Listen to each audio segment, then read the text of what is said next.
Well, many Americans may be in the market for a new car right now, and some of you say, I want an American-made car or truck. But just how American is that car?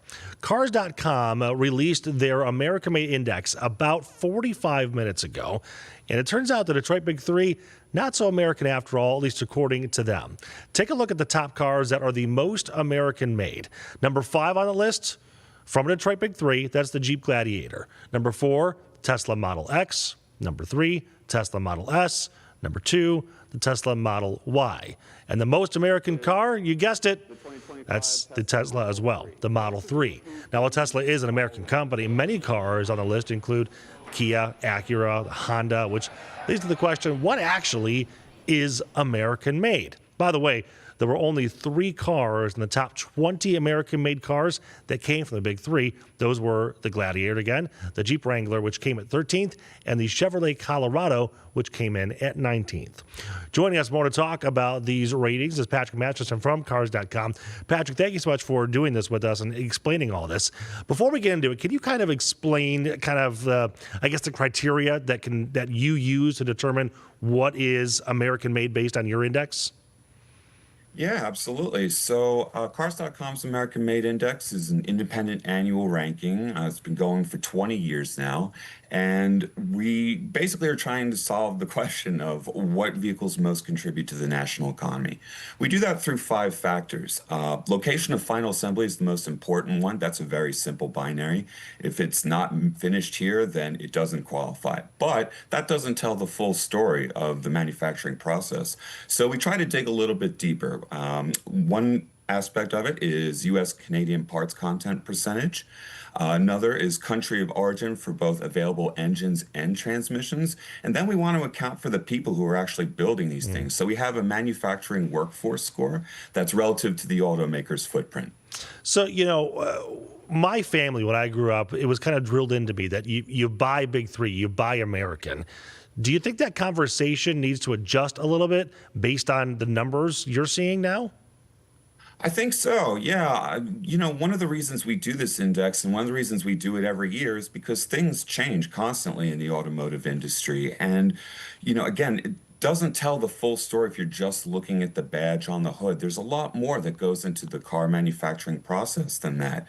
So digging a little bit deeper, trying to provide some context in terms of, what goes into the auto manufacturing process is the whole reason for this index. So yeah, having that conversation is something, if this is something that you're concerned about, this is one way to look at it. Right. So speaking of that conversation, I remember when Stellantis took over, and we've been through multiple versions of Chrysler, from Daimler Chrysler to Stellantis now.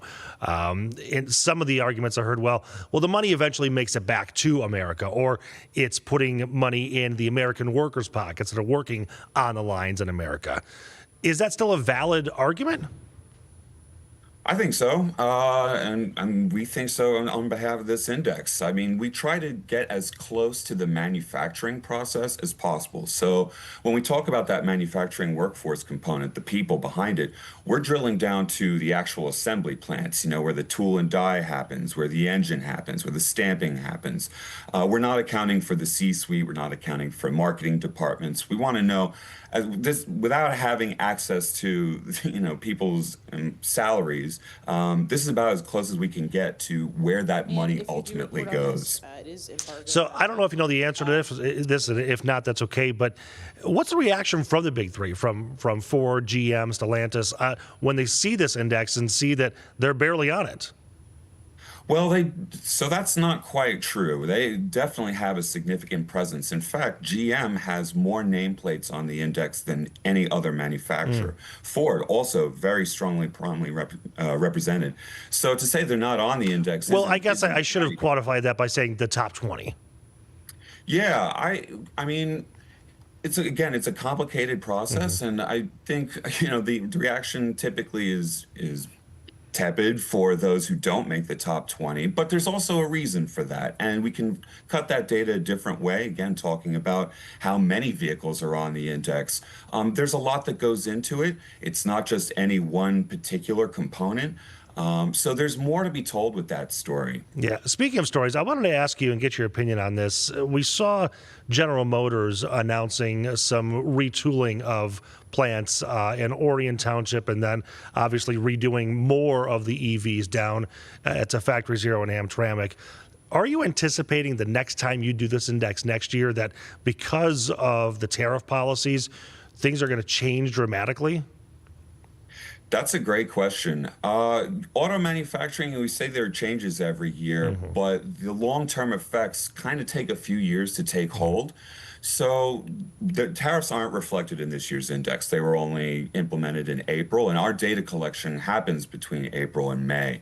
Will there be changes next year? I wouldn't be surprised, honestly, but we try to think of the index as more reactive than predictive. We're just capturing a snapshot of the manufacturing as we're collecting that data. So, what's going to happen next year? I'm fascinated to see, but predicting anything more specific than that, hard to tell from here. Anything on the index that surprised you? A couple of things, actually. Yeah, the Kia EV6 we knew was going to be made in Georgia, but the parts content percentage, going back to that domestic parts content percentage, the shock was that it had more than any other vehicle, 80%. So that was a real surprise for me. The other surprise, sort of going the other way, is the Cadillac Lyriq. We're still in the first generation of that SUV, and to see the parts content percentage drop so precipitously from 62 to 12% was a real surprise. Still made the index, though. So I'm curious, when you talk to normal everyday people who are out there looking to buy a car, do you think are they surprised when they see the results of your index? Always. I mean, that's, again, one of the reasons we keep doing it is that people just automatically assume, oh, well, most American car got to be a Ford or a Chevrolet, right? But that's not the case. If you, again, going a little bit deeper and seeing what actually goes into these vehicles, it's a bit of a surprise, which is, again, why we continue to do it. Yeah. All right, Patrick, thank you so much for your time this morning. Very insightful to see what's actually under the hood, literally. Yeah, thanks very much for having me. All right, take care.